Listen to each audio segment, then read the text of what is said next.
Hai Sobat Dokter Muda, yuk kita review materi histologi sistem pernapasan. Kita mulai dari bagian yang paling atas ya, yaitu kafum nasal atau rongga hidung. Jadi kalau kita bedah secara anatomis, rongga hidung itu akan terbagi jadi 3 bagian. Bagian vestibulum atau lubangnya, bagian respiratori atau concha nasalis, di mana kedua bagian ini itu punya jaringan pelapis yang sama, yang dilapisi oleh epitel respirasi.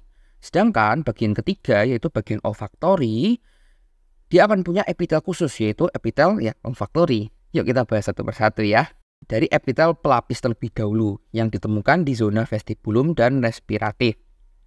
Dia terdiri dari epitel respirasi yaitu epitel pseudokolumner bersilia bergoblet. Nah nanti sepanjang video ini kalian akan banyak sekali menemukan epitel ini. Jadi kedepannya kita akan sebut epitel respirasi aja ya.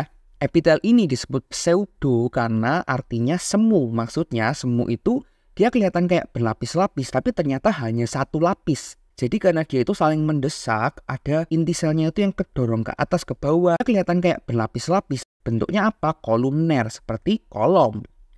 Selain itu dia juga punya silia atau bulu-bulu halus. Ini fungsinya itu untuk menyaring udara yang masuk. Dan ada sel goblet yang nanti akan kita bahas lagi, tapi fungsinya buat sekresi lendir untuk lubrikasi saluran pernapasan.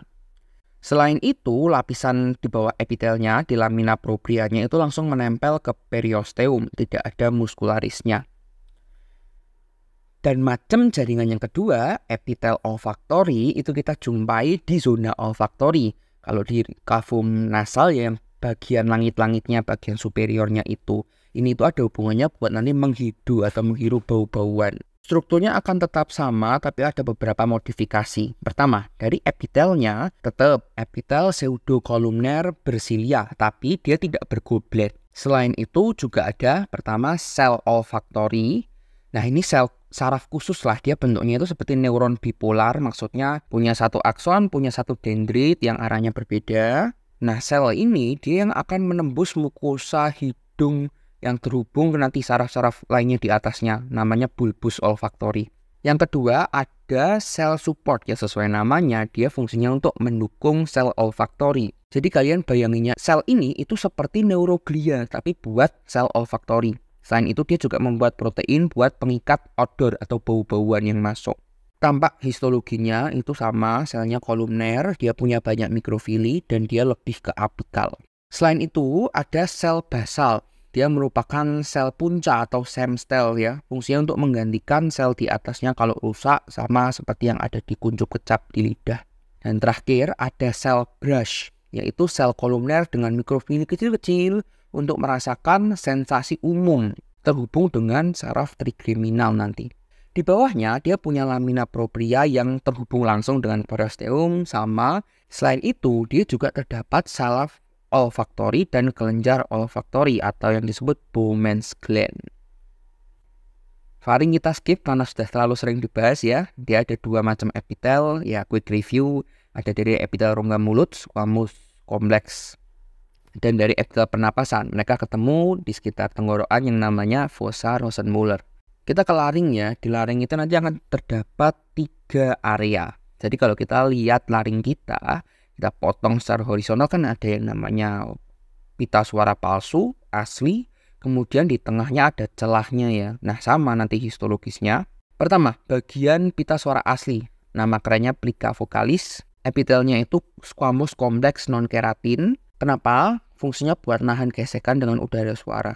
Nanti di lamina propria dan submukosanya kalian bisa nemuin ligamentum dan musculus vocalis. Yang satunya itu pita suara palsu, nama kerennya plica vestibularis. Nah epitelnya itu epitel pernapasan, pseudokolumner bersilia bergoblet. Lamina proprianya beda, berisi kelenjar campuran, jadi serous mukus dan terdapat limfatik. Di sini nggak ada otot ya. Bagian ketiga itu tadi bagian celahnya itu yang di tengah. Kita sebutnya kalau di histologis itu ventricle atau ruang berbentuk diamond di antara 2 vocal cord ini. Habis dari laring kita lanjut ke trakea, dan ini nanti akan tetap sama sampai ke bronkus primer ya, cabang gede-gedenya.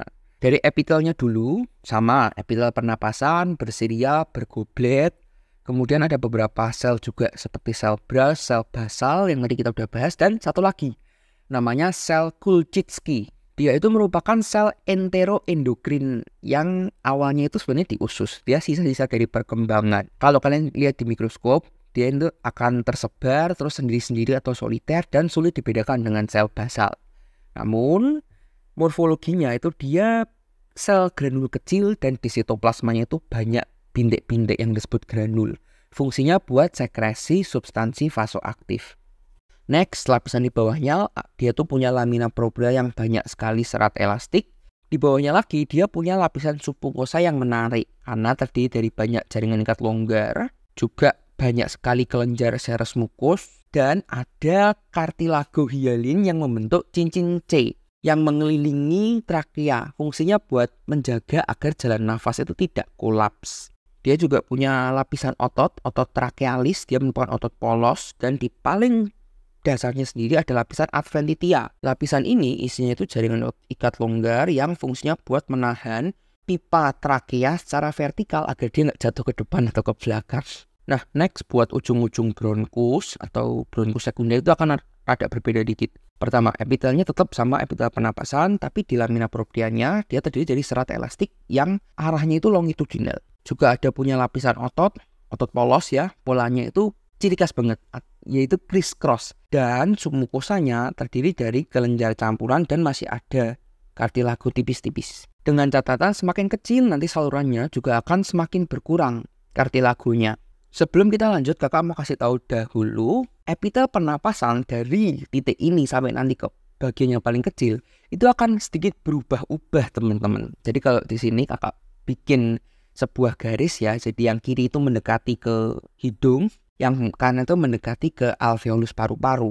Kalau dia masih di area trakea, bronkus, dia itu akan punya epitel pernapasan yang tadi kita udah bahas. Semakin ke bawah, contohnya di bronkiolus, dia akan berubah menjadi epitel kolumner simplex. Nanti sampai ke bronkus terminal, dia menjadi epitel cuboid simplex. Sampai nanti di alveoli, dia akan menjadi epitel squamous simplex. Paham ya? Oke, sekarang kita bahas buat bronkiolus. Strukturnya itu ada dari gede kan, kemudian dia mengecil ya. Jadi di bagian yang gede itu epitel pernapasan. Di bagian yang medium itu kolumner simplex bersilia tanpa goblet. Di bagian yang kecil di bronkiolus terminal itu selnya cuboid simplex plus dia punya namanya sel clara. Bentuknya tinggi seperti dom. Selain itu juga udah nggak ada bulu-bulu halus atau silia tadi di bronkiolus terminal. Lamina proprianya dia punya fiber elastik, polanya longitudinal, bawahnya lagi punya otot, polanya criss cross tadi. Submukosanya, nah mulai nggak ada kelenjar. Dan di sini sudah tidak ada kartilago lagi. Kenapa? Karena kan lapisannya udah kecil-kecil, nggak perlu dijaga dengan cincin-cincin lagi buat tetap menjaga terbuka. Sebelum kita langsung masuk ke bagian terakhir ya, ada yang namanya salurannya dulu, yaitu ductus alveolaris, terdiri dari epitel cuboid simple, tidak bersilia tapi punya sel clara, lamina proprianya banyak fiber elastik, muskularisnya otot polos, dan dindingnya jendol-jendol jadi alveoli. Sampailah kita pada alveoli. Di alveolus paru-paru terdapat 3 macam sel. Yang kedua pertama itu kita sebut dengan pneumosit. Nanti akan ada jadi 2 tipe. Tipe pertama itu dia bentuknya datar squamous ya, karena dia epitel squamous simplex non keratin. Kalian penasaran enggak kenapa kok dia pakai epitel squamous simplex ya? Karena dia selapis tipis, bentuknya gepeng, sehingga O2 dan CO2 nanti akan mudah berdifusi lewat di situ. Coba bayangkan kalau ini itu squamous kompleks berkeratin tebel kayak ada di telapak tangan. Ya pasti akan kasar dan akan sulit terjadi pertukaran gas ya pastinya ya. Nah selain itu ada pneumosit tipe kedua. Dia itu merupakan sel progenitor dan dia juga mensekresi surfaktan bagi paru-paru. Dikit beda bentuknya, bukan lagi squamous tapi spherical, sitoplasmanya isinya granul dan dia jendol ke rongga alveolarnya. Selepas dari kedua ini, kita bisa temukan alveolar macrophages atau dust cell. Ya, dia itu merupakan tipe sel darah putih semacam leukosit. Kita bisa temuin dia bentuknya kayak telur ceplok di tengah-tengah rongga alveolusnya ini. Letaknya di bawah film surfaktannya. Ya, fungsinya buat apa? Ya buat tahanan imun ya pastinya sesuai namanya. Di bawah dari struktur selnya ini kita bisa temukan lagi 2 macam struktur. Pertama, kita bisa temukan alveoli lainnya ya. Jadi kita kalau lihat tampilan histologisnya ini kan seperti rongga-rongga bulutan-bulutan saling bertumpukan ya. Nah, Batas antara bulatan ini yang kita sebut dengan alveolar septum. Septum itu artinya sekat. Selain itu, nggak jarang kita juga bisa temuin endotel pembuluh darah. Nah, kalau ini nanti dia akan membentuk yang namanya blood air barrier, di mana nanti akan terjadi pertukaran gas O2 dan CO2. Oke, sampai sini guys. Ini tadi cheat sheet resumenya, dan jangan lupa tonton video tentang respirasi lainnya ya. Semangat belajarnya.